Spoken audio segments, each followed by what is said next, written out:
National human rights commission చైర్మన్గా justice వి రామసుబ్రహ్మణ్యన్ గారు appoint అయ్యారు.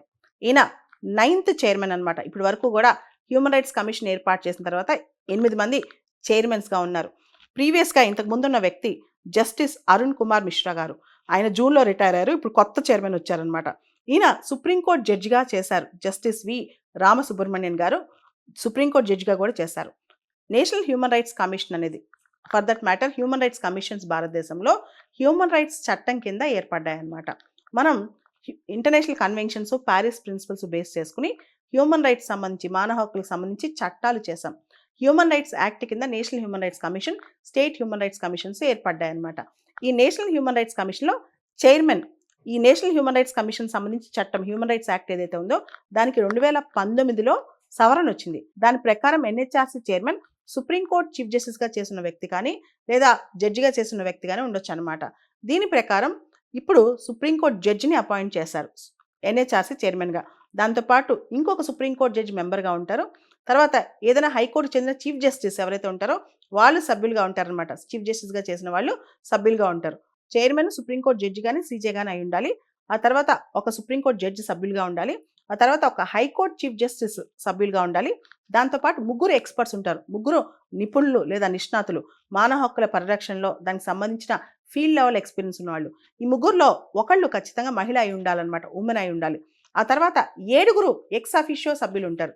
ఈ 7 ఎక్స్ అఫిషియో సభ్యుల్లో chairperson of SC commission, chairperson of ST commission, chairperson of women commission, chairperson of BC commission, chairperson of minority commission, chairperson of child rights commission and chief commissioner of disabilities, వీళ్ళందరూ కూడా ex officio సభ్యులుగా ఉంటారు national human rights కమిషన్లో.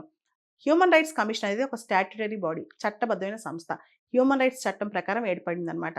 Human rights commission యొక్క mandates, NHRC, state human rights commission యొక్క విధులు ఇవన్నీ కూడా హ్యూమన్ రైట్స్ చట్టంలో ఉన్నాయి. ఎన్హెచ్ఆర్సీ కానీ హ్యూమన్ రైట్స్ కమిషన్ కానీ ఏదైనా కేసు ఒక కంప్లైంట్ ద్వారా కానీ లేదా సూమోటో ఆన్ ఇట్స్ ఓన్ తనకే తనే ఒక కేసు టేకప్ చేయొచ్చు.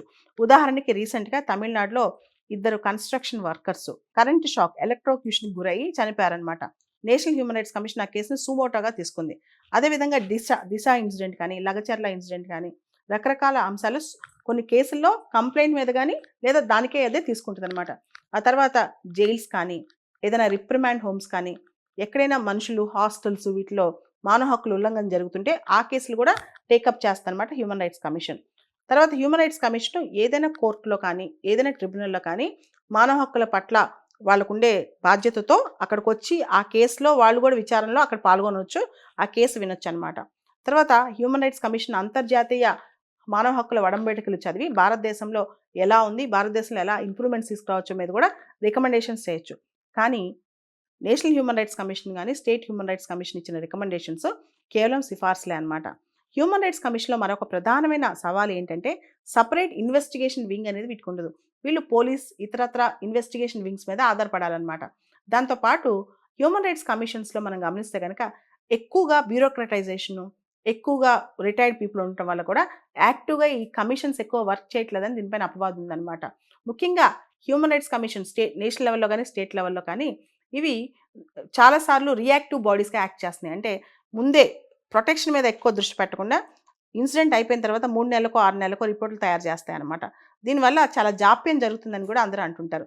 ప్రపంచవ్యాప్తంగా చూసుకుంటే మానవ హక్కుల పరిరక్షణలో ఇప్పుడు అందరూ ముందుకెళ్తున్నారు. కానీ భారతదేశంలో హ్యూమన్ రైట్స్ కమిషన్స్లో ఇంకా మార్పు రావాల్సింది. ముఖ్యంగా అపాయింట్మెంట్స్లో కూడా వాళ్ళ నియామకాల్లో కూడా జాప్యం జరగకుండా మార్పు రావాల్సింది అంటున్నారనమాట.